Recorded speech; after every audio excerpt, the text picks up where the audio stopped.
are a few people on from Maryland and a few people on from Texas too. It's wonderful. Yay. Well, boy, we have a lot to talk about tonight. There has been a lot going on since we last met. Not all of it good, but we're going to give you the skinny on it. We're lucky to have our own budget expert in the house, Andrea Miller, who's going to take you through the good, the bad, and the ugly. Maybe just the They're bad only and the doing the ugly. ugly. They're Just the not, bad and the don't ugly and the address worst the good. of the budget reconciliation bill that passed. And then we're going to take a look at elections as resistance. We're going to talk about how you can sign people up for text alerts without them having to give away and register their names. That's very important in these days, right? We don't want to give them any more lists than they are They've already already collecting on stolen. everyone, Right. right? Exactly. And then we're going to hear about Good Trouble Lives On, the John Lewis Day of Action. And we're going to go back to last month and tell you where we are on the Talk to Your Sheriff campaign. And then we'll wrap it all up in a bow at the end with things that you can do and events that are coming up. So good to see you here. 400 meters. Meters or miles from the Pacific Ocean, Emily? I see you. Oh, Westchester County. Hi to the iPhone. I'm down the road from you. Yeah. Granbury, Texas, Henderson, Nevada. Love it. Love Ah, it. okay. Yeah. Okay. Sure, Mary Claire. It with Q&A, I mean, the short answer on the SAVE Act is it's in the Senate right now, and it's not moving because the Republicans don't have the votes to overcome the filibuster. And so it's kind of stuck right there now, which is a good thing because we do not want this bill to move forward. And one of the reasons it's stuck there is because all of you were so incredibly diligent in calling and emailing your senators and showing up. It's very, very important. So that's where that is right now. Oh, thanks. I see another Mondrian fan. Pete Mondrian is one of my favorite artists. I joined the Museum of Modern Art just so I could go see Pete's #3 painting. That's great. Well, Andrea, maybe we should get started. We're at about 7:06. What do you say? Yeah. Let's get going. All right. I'm here. You're here. We got 135 people here. Let's get the show on the road. So That's slides up, please. all Yay. right. And I'll mention just quickly that Rachel Siegel and from the Workers Circle and John Williams from the Center for Common Ground are in the chat tonight to help you with questions, and we'll be dropping links. Right. Well, welcome to Advocate for Democracy, advocate verb for democracy in your hometown. So we're going to start with giving you some information about where we are on the budget. Next slide. Let's bring up the run of show. So we've already welcomed you. I will be talking about the budget catastrophe overall, what it does, healthcare impacts, ICE. I also threw in education as well as environment. Some of you may actually care about those things. Then we're going to be talking about elections as resistance. I'm in Virginia, so postcards will be launching this month. Phone banks launch next month for the 2025 races. On July 17th, we have got another national action coming up. Good Trouble Lives On. And after we talk about that, I'm going to introduce you to a new tool called Fast Alert, which will give you the ability to broadcast messages to people anonymously. They don't have to sign up for things. They are not officially on another list or on another app. And then, as Noelle said, she will close us out with information on the Talk to Your Sheriff campaign. So we are going to have quite a night. Next slide, let's start talking about this budget. Now, there are so many bad things about this budget. One of the worst is the ultimate $80 billion that ICE is going to get, making them the highest funded federal enforcement agency. $14.4 billion goes to transportation so they can grab people and disappear them. They're going to hire 10,000 new ICE officers over the next 5 years, and these people will be running rampant on our streets. There is $858 million for retention and signing bonuses. Is this the NFL or what? $600 million for hiring the personnel to manage all that recruitment and that hiring. If Democrats did this, we would be hearing nothing but screams about waste, fraud, and abuse.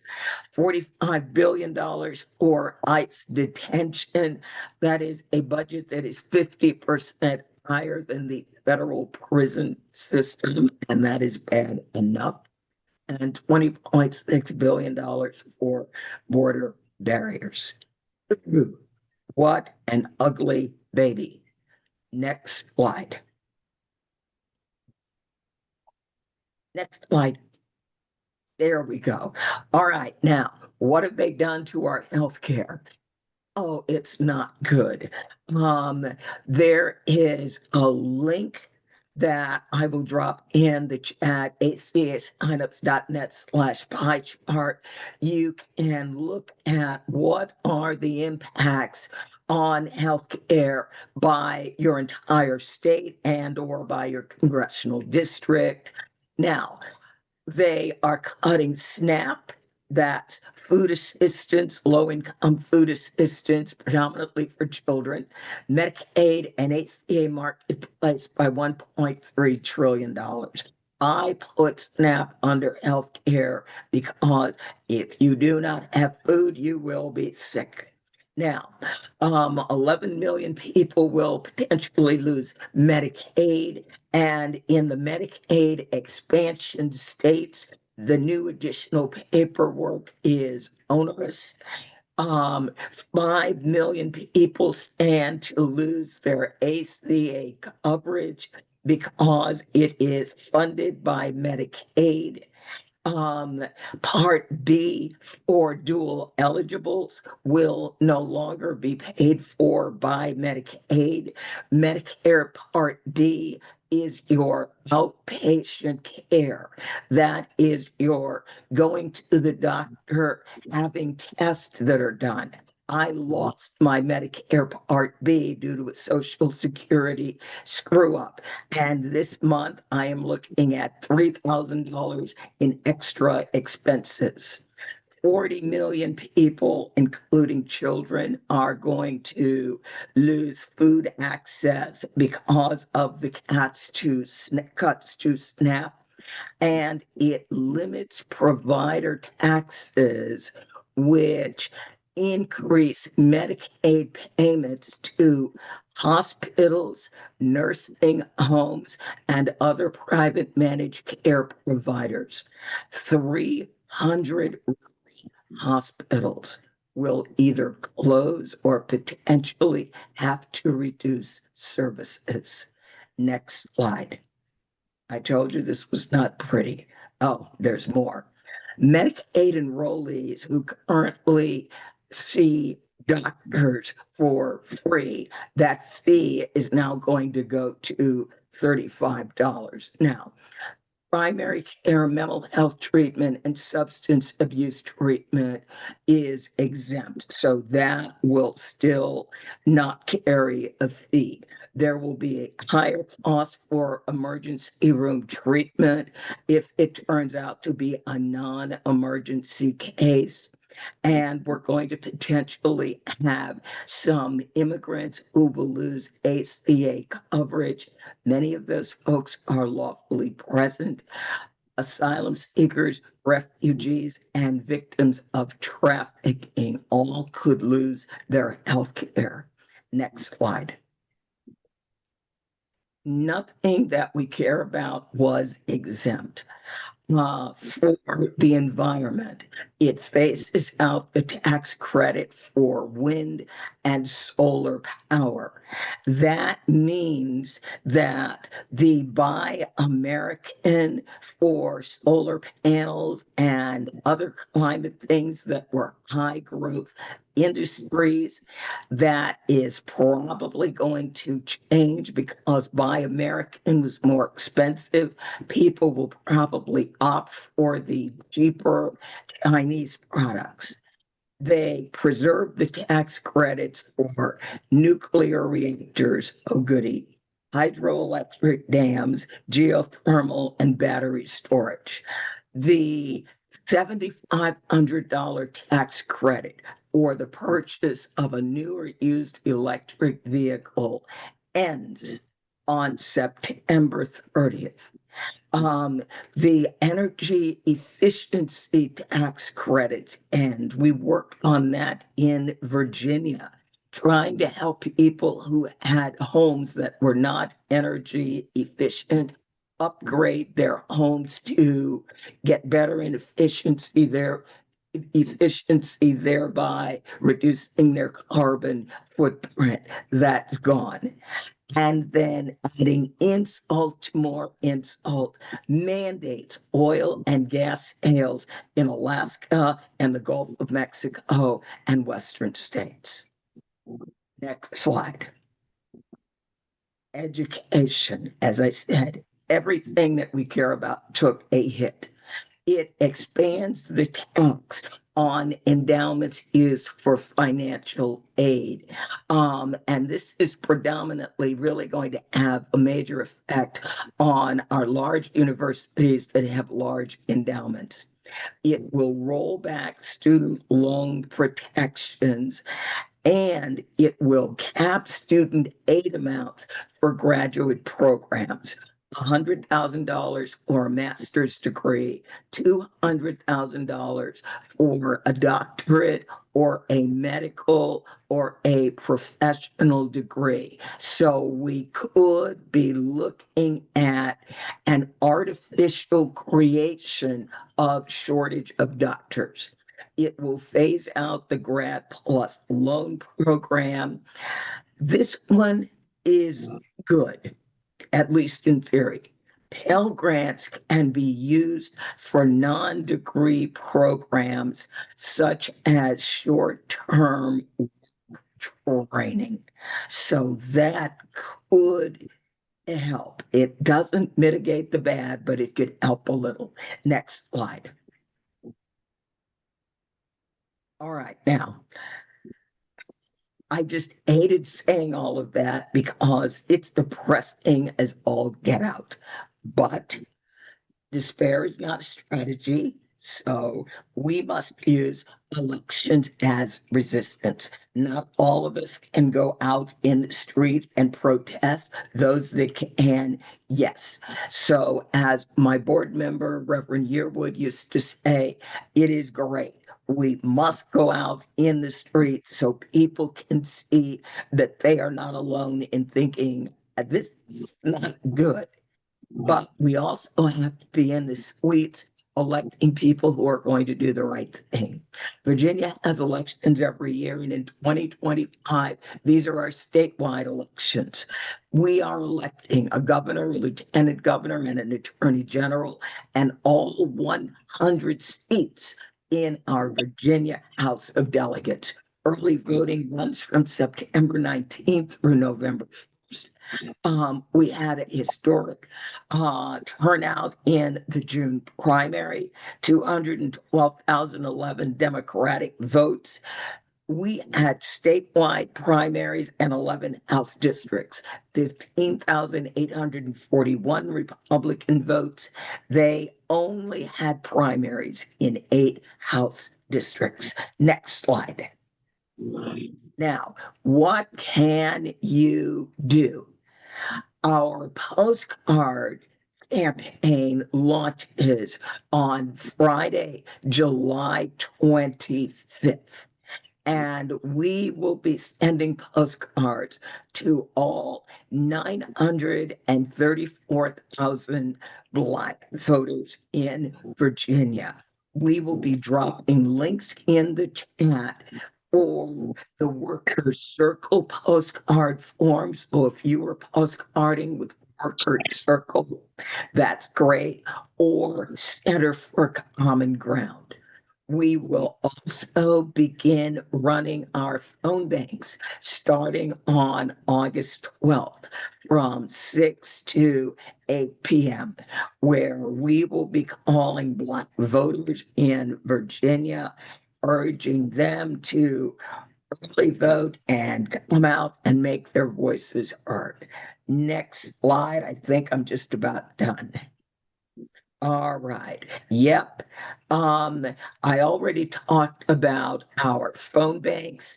Now, in addition to joining our National Guided Phone Bank, we refer to that as phone bank training every Tuesday from 6 to 8. Once you get trained up, you should feel free to make calls any day of the week from 9 a.m. to 8 p.m.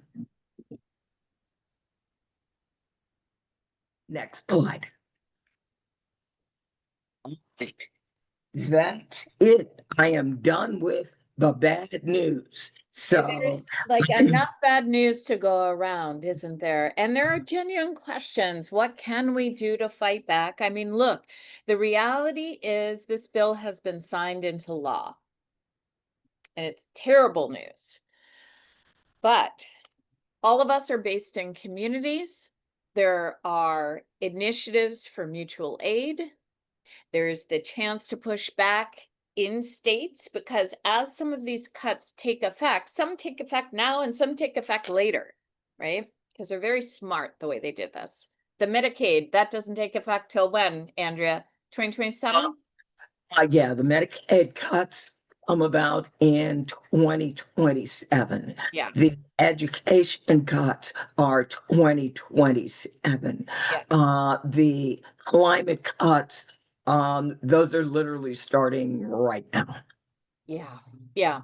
So some things are starting right now, and some of our response will be to reach to our neighbors and figure out how to support one another. You know, it's not obvious.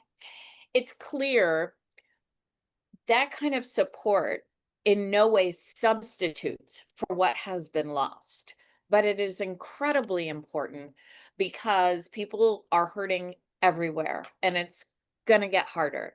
So one of the things that the Worker Circle and the Center for Common Ground do is we build democracy circles and we get people involved with democracy centers. And Andrea, I think it would be inspiring to know a little bit about what some of those democracy centers are doing right now, because of course these are cuts that are coming, are going to impact people, but people are already having an awful time.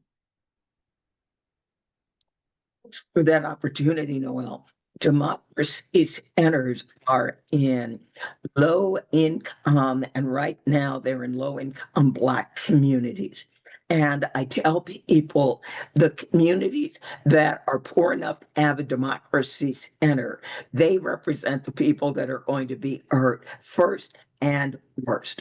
These were already people that were struggling with food, they were struggling with housing, and that is about to get worse. So a number of our democracy centers run feeding programs, and some of our democracy centers that did not are actually having to start running feeding programs.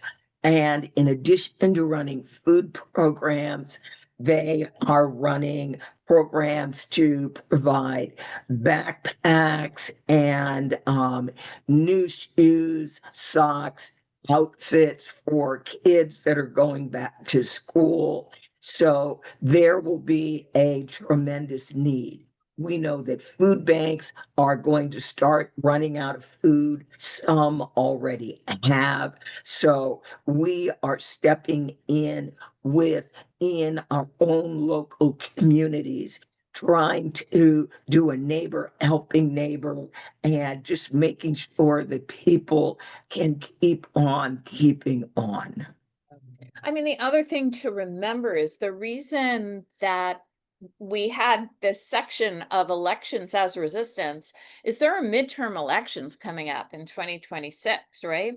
So one of the things we as voters can do is reach out to other voters and make sure that they have the information they need to make their voices heard, so that people understand that the upcoming election is a chance to weigh in on the decisions that this Congress has made.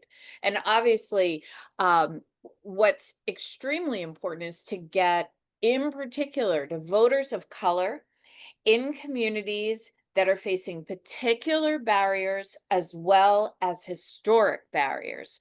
And one of the ways we do that is the postcarding. Another way is the phone banking. And I don't know how many of you have already been phone banking with the Center for Common Ground, but let me tell you, it is one of the most joyful experiences you can have because they provide the script and you're calling people who are often never called.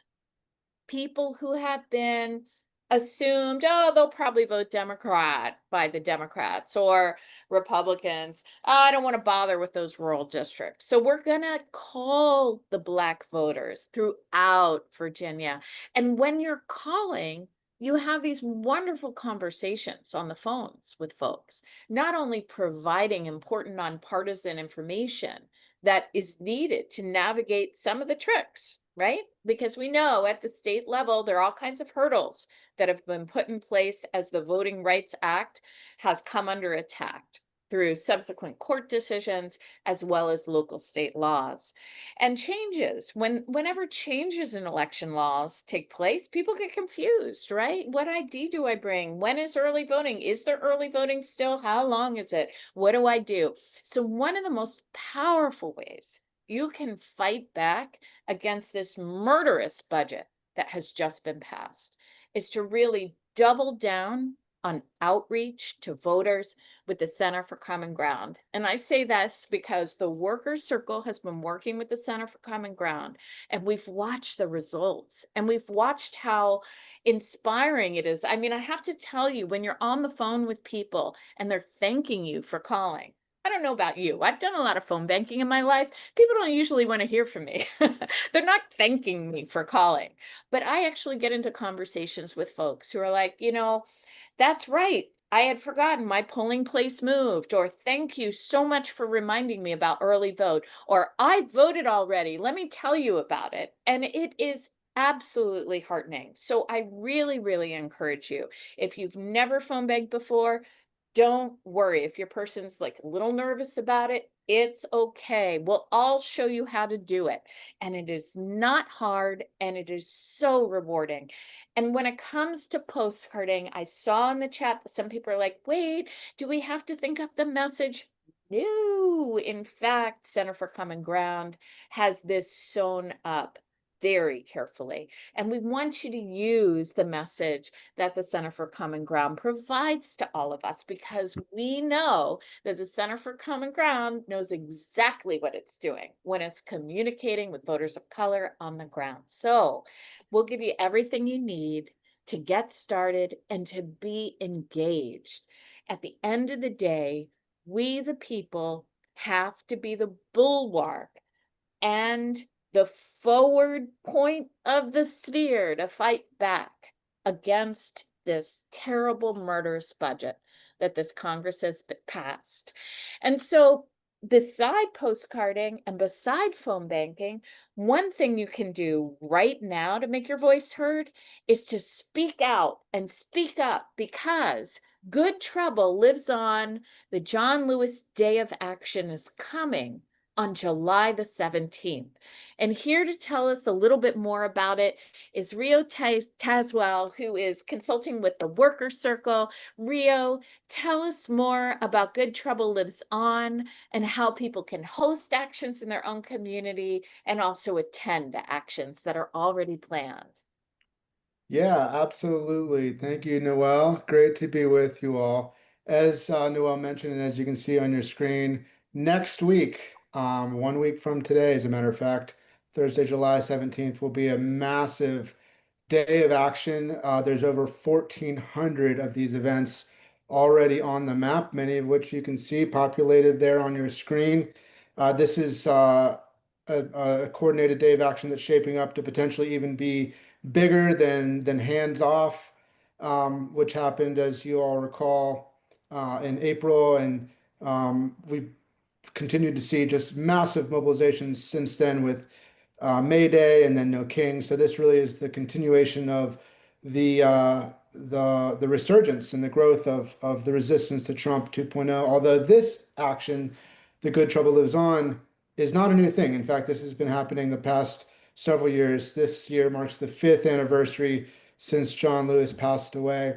And every year on this date, July 17th, we've had these days of action to honor his life and his legacy and the continued struggle for civil rights and voting rights in this country. So what is Good Trouble Lives On? It's a national day of action to respond to the attacks posed on our civil and human rights by the Trump administration now, in particular, more than ever, and remind them in America that in America, the power truly does lie with the people. Good trouble, as I'm sure many of you know, is a term that was coined by the late Congressman John Lewis. And it's loosely defined as the act of coming together to take peaceful, nonviolent action to challenge injustice and create meaningful change. And that can take a lot of different forms. These actions can be marches, protests, they can even be service work. Anywhere where the communities are coming together to take a stand against wrongdoing is, by his definition, good trouble. And that's what we want to really encourage people to plug into. And we don't need to belabor about why this is so important right now in this moment. I mean, our democracy is truly under unprecedented attacks from every direction. They're attacking our freedom to vote by passing new laws at the state level, and they're trying to in Congress to prevent millions of Americans from voting. They know his extreme agenda is deeply unpopular, which is why he's cracking down on free speech, targeting people for their political positions, and even deploying the National Guard to quell peaceful protests. And he's made it clear that he feels that his power is absolute when it's written right in the Constitution that he is not a king, and we need to remind him by taking to the streets and showing that ultimately the people will hold him accountable. He's stripping away health care and critical services that will affect tens of millions of people. And he's being enabled by extremist politicians who prioritize their own power over the well-being of their own constituents in the Constitution. 65 years ago, President Johnson deployed the National Guard to actually protect peaceful civil rights marchers like John Lewis and Selma. And now Trump is calling out the National Guard to stop protesters. It just really shows in a snapshot where we are as a country and how critical this moment is. So I want to just take a second and just walk you through what it looks like to set up an event. As Noel mentioned, there's a lot of different ways to plug into this day of action. There's obviously hundreds, over 1,400 events to already plug into. So the first thing to do is to go to goodtroubleliveson.org and to see if there's an event near you, and if there is one, to register as an attendee. But if there's not, and even if there's not, one that's that close to you, maybe in the general area, but you want to start your own, more the merrier. You're absolutely encouraged to. So we really want to invite folks to actually create their own event. And there's a very comprehensive toolkit that has been put together by the large coalition that the Workers Circle and Center for Common Ground are a part of, to make it really easy for folks to pull together a team and really create a powerful, successful event. It looks like someone's sharing their screen there, so you can actually see the website there. That is goodtroubleliveson.org.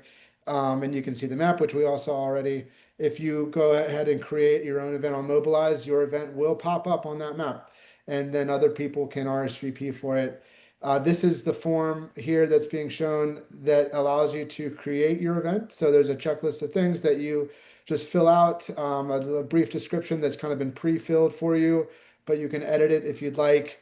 And then it's very simple. You can add a co-host if you'd like, pick a time, pick a place, and you can get it on the map. If you want to click over to the toolkit really quick, there's a really incredible set of resources for folks that have been put together to really make it very simple for everyone. And if you have any questions, there's lots of support. There's office hours twice a week, every Tuesday and Thursday, where people can drop in for however long they need to get their questions answered by partner organizations and activists who are helping to staff those office hours.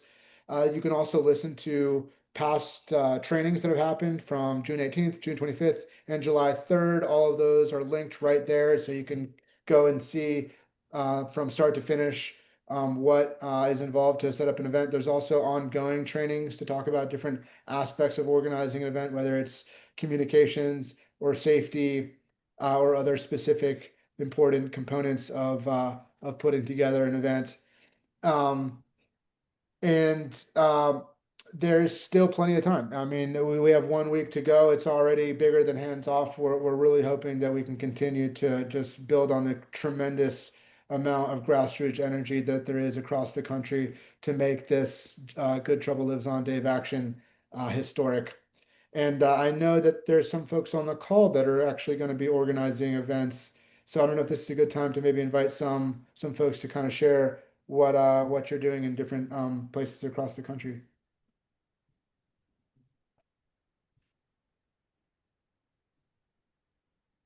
Noah, were we going to talk about New York or? Oh yeah, let me talk about New York. I'm sorry, I got all content looking at the chat. So in New York, the Workers Circle is going to be part of a very large gathering in Foley Square. So if you're in New York City and want to join us, we'll drop the URL so that you can sign up for the Foley Square protest. There's a march and rally going on, and I believe the Center for Common Ground has something going down in Richmond. Is that right, Andrea? Tell us about that. Yeah. Yeah, in Richmond, we are taking over Monument Avenue for about a mile. Monument Avenue is where the Civil War monuments used to be. Well, they have been removed.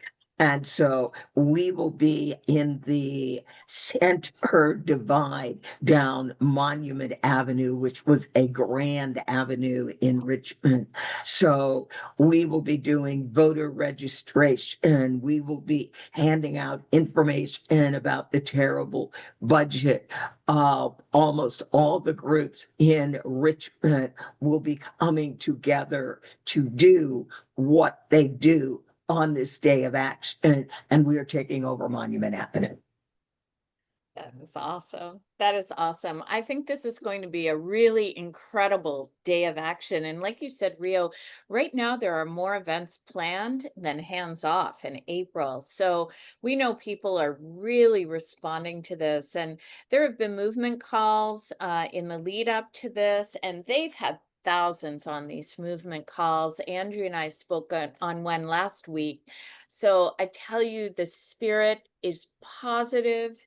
It is strong, and I can't encourage you enough to go out, join one of the actions.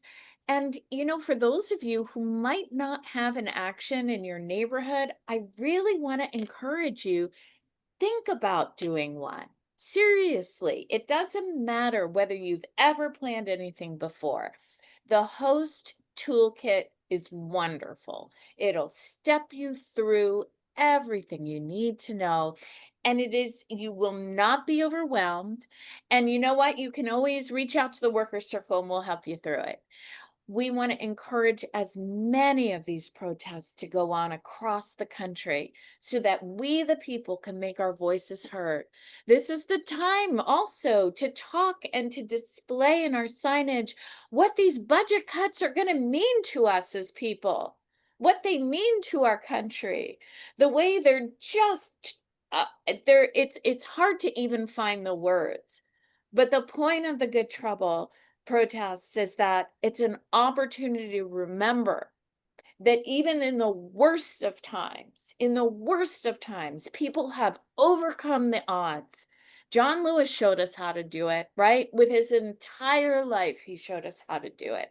And he said, don't you worry, you get in good trouble. When you see something that's not right, you got to speak up. You got to take action. And that's what we're going to do on that day. I really encourage you, even if you've never organized something before, give it a try. Amen. And just to build on that, really, by all means, you should not feel like this has to be some massive protest that you're organizing. This can be whatever you want to make it. And these toolkits really are designed for folks to basically make the event as big or as small as you want it to be. There's no expectation that you need to be turning out crowds of hundreds or thousands, even just a handful of folks with signs over a highly trafficked overpass can still reach thousands of people with powerful messages about whatever issues you want to talk about. There's so much happening right now, and the most important thing is for people to see other people taking to the streets, taking their voices out into public, and demonstrating that we're not going to be silent in the face of authoritarianism, that we're not going to be cowed into staying home and not having our voices heard. And we're following in the footsteps of truly a legend with John Lewis, which is why it's so important that we do it together on this day. So the link to this toolkit's in the chat. Please do take some time to check it out. It really has everything you need from guidance for how to pick a location, pick a time, everything that you need in terms of gathering events for your gathering materials for your event, depending on what type of event you want to do, recruiting folks from your community, reaching out to friends, neighbors, local leaders, organizations, other potential partners to help build a crowd. There's a sample email to help you do that, templates for tracking your outreach so that you can do it in a systematic and organized way, templates for promoting it on social media, which is obviously a really great way to get the word out about things, especially these days, and lots of helpful resources for that, including template language and hashtags that you can use. Lots of materials for creating a media plan. If you want to try to get reporters out there, reporters are going to be looking for events like this to cover. Hands Off and No Kings got tremendous media coverage from big national outlets, but also lots of local and state outlets too. And putting together a media plan can really help amplify the impact of these events. And there's tons of great resources to help you do that, and teams of volunteers that can help you do that too, including contacting reporters, sending out local advisories. And then of course, crucially, we want to make sure that everyone is safe. So lots of thought and materials have been prepared in terms of making sure that your event is safe and that you have a plan to de-escalate and proper volunteers in place to make sure that everyone is safe, regardless of the size of your event. And then again, just really detailed information about how to conduct your event from start to finish. And then also the follow-up, which can be just as important, making sure that you have a thorough follow-up plan and strategy to ensure that everyone has a good experience and that you are leaving folks motivated to continue their activism as we move forward together to defend our democracy.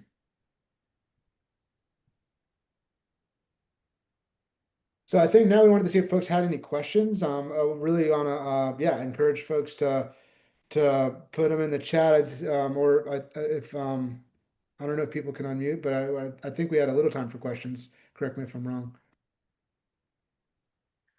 I think we've been addressing. Andrew Lucas from Oklahoma wanted to talk about his event. Oh, fantastic. Okay. Can you hear me? Yes. Okay. First off, Andrea Miller, I want to give you much thanks and applause for that wonderful information you gave. Uh, I am going to be dealing with the rural Oklahoma part, so I've been going through the agricultural part, going beep, beep, beep, beep, beep, beep. And I mean, I of course am worried about everything else, but I am trying to organize a get out the vote, get out the information to the rural parts of Oklahoma that do not care. They're like, nobody cares about us. They don't even come to visit us. We are nothing but flyover country. Why should we vote? Why should we get activated? That's what, and these toolkits are really helping me is, how can I get organized? And if it's going to be me at first, just, going to a county fair and trying to get a booth set up, you help them register to vote, but make sure to give them the information I'm not trying to influence you on a party wise. I don't represent a political candidate. I just want you to know the information that this is what you want to know why you can't sell your winter wheat? It's in this bill. Do you know why you're getting less for your corn bushels? It's in this bill. So, oh, thank you, Andrea. I just got that. Yes, email me. I sit on a couple of rural committees. And so we have people working on the budget as well as the farm bill, tariffs, all those other things. So write to me and I will share the rural information that I have, along with a group called Ruby Rural Urban Bridge Divide. You might want to join Ruby. I have heard of them, and yes, Thank you, they Andrew. are one that, yeah. So that's what I wanted to thank you for giving me the other information because I'm going through the agriculture going, oh, this hurts. My brain hurts because oh geez, it should be everybody who wrote in this bill, all the cabinet, they all need to be arrested because they're trying to kill us. Plain and simple, they are trying to kill us. Anyway, that's my opine. Thank you, Andrew. I see Marilyn has her hand up. Marilyn, what's on your mind? Yes, hi. I have a question. I've never attended an event. I have mobility issues, but I really want to do this. I'm motivated.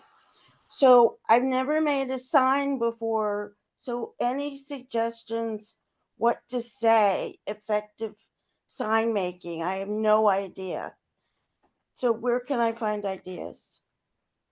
Well, first, I would say how exciting it is to have you stepping up and saying, I'm going to be involved. So kudos to you. And I think you can look, one thing you can do is go out and Google John Lewis. He had Yeah. so many phrases and such a way of expressing himself.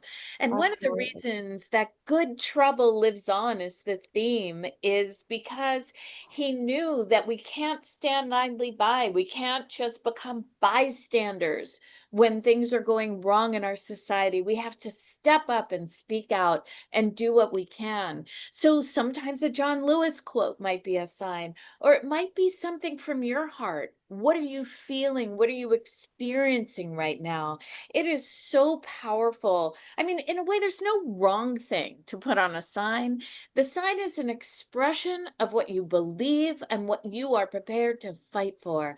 And Yeah, so I'm I just overwhelmed with it. encourage that. You know, Yeah, I see somebody put budgets or moral documents. That's a good jump yes. off That's with a what great one. using good trouble on the Yeah. sign. Thank you. I mean, I Thank you, really Marilyn. thank you so Thank much. you. Thank Will you. took the words right out of my mouth. I was going to say something almost verbatim, but yeah, what are issues that are closer to your heart? And you don't have to, it doesn't have to be an overall the same thing. Every sign doesn't have to be the same. Yes. You've got lots of help in the chat right now. I'm Yeah. seeing a lot of people weighing in. That's great. That is wonderful.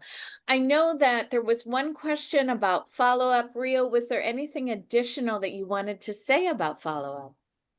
Yes, absolutely. So in terms of follow-up, if you have invited press, be sure to send them a recap, including any photos that you get or video, so that they can include that in any potential stories that they write.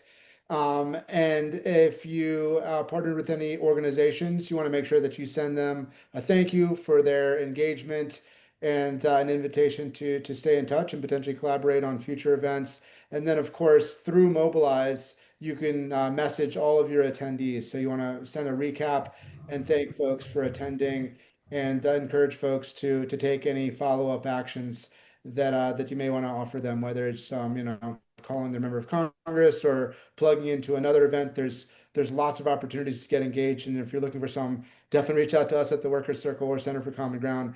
There's no shortage of follow-up actions, but that's an important thing to do as well. So all of your constituencies, the press, the partners, and your attendees, you want to make sure that you send sort of tailored messages to all three sets of those people to build on the momentum from the event. That's great. We've got one last question from Norma, and then we're going to go on because we want to equip you with the tools to do fast action and other important things. Norma, what's on your mind? Yeah, actually, this may be a question that I might need to do offline. It doesn't have to do with the good trouble. I wanted to ask you, Andrea, though, about the democracy centers. Hi there. And I just Sure. wondered, democracy centers, standalone 501c3s, are they under the umbrella of the Center They're for under my umbrella. There are a couple that are their own 501c3s because the organization that houses them was already a C3. Would you be willing to talk about and share the template for that with an organization that might be interested in doing something similar? Or you were looking at expanding? How, Yes, whatever. yes. It's a great question. I had that question. Okay, thank you. Thank you, Norma. All right, Andrea, I think it's time for fast action. That's alert. All right. I'm gonna need the slide deck again. I put a link in the chat. I'm going to walk you through something that's called the Fast Alert System. Now, what does it do that none of the other tools do?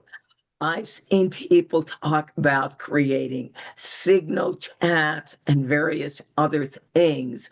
Well, you're not anonymous on anything that uses an app on your phone because you had to sign up either in the Google Store or the Apple Store to get the app. So you are not anonymous. People know who you are because all your identity is wrapped up in the store where you got the app in the first place. There may be some people on this call who work on immigration. If we think ICE is bad now that they've got as much money as some branches of the military, they're going to get worse. So I want you to imagine this. You have a system where people sign up and they're anonymous. You print a QR code on the back and you tape it on the back of a clipboard. And as you are going through your John Lewis action, there are people that you know, and you ask them, would you like to sign up for a fast alert system that we're starting? Sure. We would love to be a part of it. You turn your clipboard over, they pull out their phone, they shoot the QR code, they're signed up. They don't give their name, they don't give their phone number, they don't give their email address. This totally bypasses all the apps on your phone, and it is not using text messaging. It is using the heart and soul of your phone. It is tapped deeply into your phone before the apps. It is a broadcast system with unlimited messages.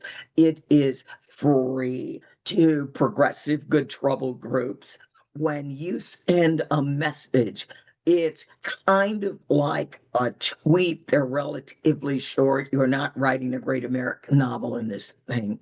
Your message may contain a link, send people to a website. It can have an image. We have people who work with ICE. When they spot ICE, they take a picture. They can send that image to all the activists who are going to go to that location and be ready to film ICE, see what they're doing. They also send it off to their faith groups so they can get faith organizations to send out ministers to be witnesses. And then also it goes to an immigration group that reaches out to people in the community saying, don't go near this because ICE is in the area right now. Now, you can get multiple channels. The example I gave, they have 4 channels. They have the activists, they have the faith people, they have the immigration people, and I'm forgetting what the 4th one is, but they have 4 channels. All right. It also now has a word filter so that if for some reason bad people got their hands on this and wanted to put out racist nonsense, they can't because the fast alert system will not allow them to say bad things. This is one-way messaging. It is not two-way. It's not signal. But when you just need to let people know that something happened, this is a system you can use. Next slide. I'm showing you the screens of what this thing looks like. So I have a fast alert system. I've got 3 channels. My Democracy Center, Center for Common Ground, our 501c4. People subscribe. You know the number of your subscribers. You do not know who they are. So if someone asks you, you don't know. I've got 8 subscribers on this channel. That's all I know. And is it a public channel or are you only making it available to a few individual people? Do you want to store the old messages or will the messages disappear after a period of time? So this is what your dashboard looks like when you are looking at how many subscribers do I have. Next slide. This is what it looks like when you create a message. If you have multiple channels, it wants to know what channel does this message go on. Then you've got a title, and then you've got the content of the message. And then you're going to choose when people get this, what is the action? Are they going to call? Are they going to go to a website? Are they going to send an email to somebody? Or is there an image that they need to see? This is a very, very, very simple system. It is free and it gets around a lot of the limitations that all the other tools that we use give us. And I'm going to drop a link in the chat on July 23rd. I'm going to be doing a talk on tech tools. So let me go get that link and I will drop that link in the chat for you. Thank you. Hey, Andrea, do you have a URL that people can use to download this? Some people don't want to use the QR code to sign up. Sure, I'll get a URL in a minute. This is the tech tool. Well, if they want to join my channel or they want to create their own. I believe it would be joining your channel. I didn't specify Okay, the software. if they want to join my channel, let me get that and I will give them the link right now. Center for Common Ground. All right. and I am dropping that link, CFCG not fat alert channel. There you go. So all they need to do is click on that. And then if you have an Apple phone, it's going to ask an extra question. Apple has a lot of permissions. It's like, whoa, you're like getting down into my soul. Tell it, yeah. If you have an Android phone, Android's like, whatever. And then you will immediately be subscribed to my channel. So I will watch my channel, and when I get more people on my channel, I will create a new message just so you can see it. So Andrea, I don't think again, the link made it to our chat. um, Sorry. Yeah, Andrea, the link didn't come through to everyone. yeah, it's sorry. Yes, I was having a private chat with somebody. There it is. Thank you. Awesome. Yep. Awesome. There it is on the public side. Andrea, there were a few questions in the chat. So maybe you want to go back and maybe answer those. Okay, in the chat. there's a lot of link.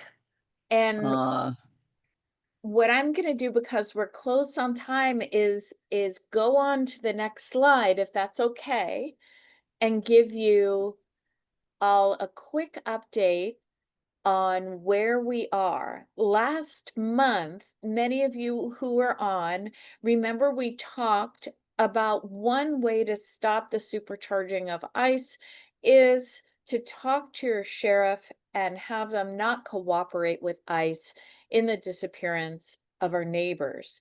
There are many ways that sheriffs cooperate with ICE.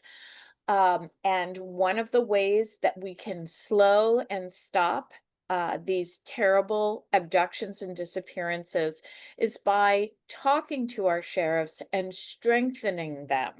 Next slide.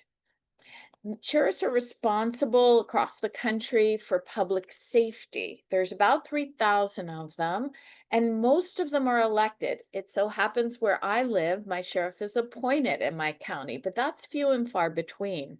Most are elected officials. Next slide. And so our job is to try to increase the moral tension that so many of them are already feeling. They know the ICE is pressuring them right now to pick up people who are going to be disappeared simply for working, for going to worship, for going to school. We've watched this play out, and we talked about it extensively last month. And I want to let you know that we now have a new website called talktoyoursheriff.org, which is a one-stop shop where you can get a training video. We held a training meeting at the end of June. You can watch that. It features Sheriff Accountability Action, which works on this issue 24/7.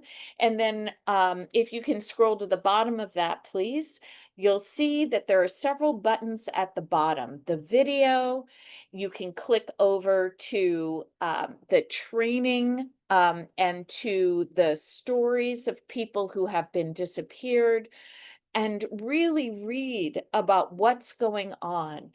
When you can also, I was on Legal AF together with Juan Cuba from Sheriff's Accountability, and you can listen to that podcast. But one of the most important things is that at the end, there's a toolkit, and that toolkit will take you step by step through the process of organizing yourself, reaching out to the sheriff, gathering people together. It will have an example agenda for the meeting with the sheriff. And then in addition to that, we provide you with opportunities to come online and ask questions. So I want to encourage those of you, especially those who heard it last month. If not, you can watch the video from last month, or if not, just go out to talktoyoursheriff.org and you'll find many ways that you can engage your sheriff at this time. One of the most important things with the Trump administration deploying the military and nationalizing the federalizing the National Guard, is that sheriffs are also the front line of defense against those things. So this is a really important engagement. And some sheriffs will be looking for ways to stand up and speak out. And we can help them in that by encouraging them to do that, by saying that what we're seeing with these ICE kidnappings and disappearances is absolutely unacceptable, inhumane, cruel, and unconstitutional. So I invite you to take a look at that, talktoyoursheriff.org. And then next slide, remember that coming up this month and next, we'll have lots of other opportunities to gather. Check out Build Power, Start a Democracy Circle. Bring the people you know together in a small group, and the Worker Circle will resource you to organize in your own community and connect strategically for actions that push back against these attacks on our democracy. We're going to have a special event where you're able to come and learn more about that. That's happening next Tuesday. The Good Trouble Lives On, of course, coming next Thursday. Don't forget about Good Trouble across the nation.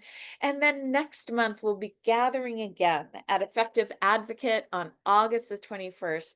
And we sure hope that you'll come back again and that you'll bring friends who want to learn more about what our nation is facing and how we can stand up together. Andrea, anything else you want to add before we sign off for the night? No, I just want to thank everybody for coming. I want to wish them a fantastic day of action, whether they are doing it on the 17th or maybe they're waiting and doing it on the weekend. All of our actions are so very, very important because it lets our neighbors see that we are standing up to these injustices. Oops. Andrea, your mic, yeah. You're still on mute. I unmuted. Oh, I would unmute and somebody would mute. Never mind. They are standing up and fighting back against injustices. And just like our lady said, seeing what other people are doing will help give others courage who didn't really know if they were up to standing up. So your actions are very, very, very important. Absolutely. I think you said it so beautifully, Andrea, and we thank you for coming tonight, and we sure hope we'll see you again next month. Feel free to share the information that you'll be receiving in email. We'll have a link to the slides and a link to the recording and links to this and links to that. You're going to have a lot of resources coming your way. Do share them widely. And we hope that you'll come back next month and bring a friend with you, because we, the people, have to be the bulwark for our democracy. And there's nobody better than those of us standing in this room right now, gathered in this Zoom room right now, to speak up and take action. So take care, everybody. Hope you have a great month. Go make some good trouble. Exactly. Yay. Bye.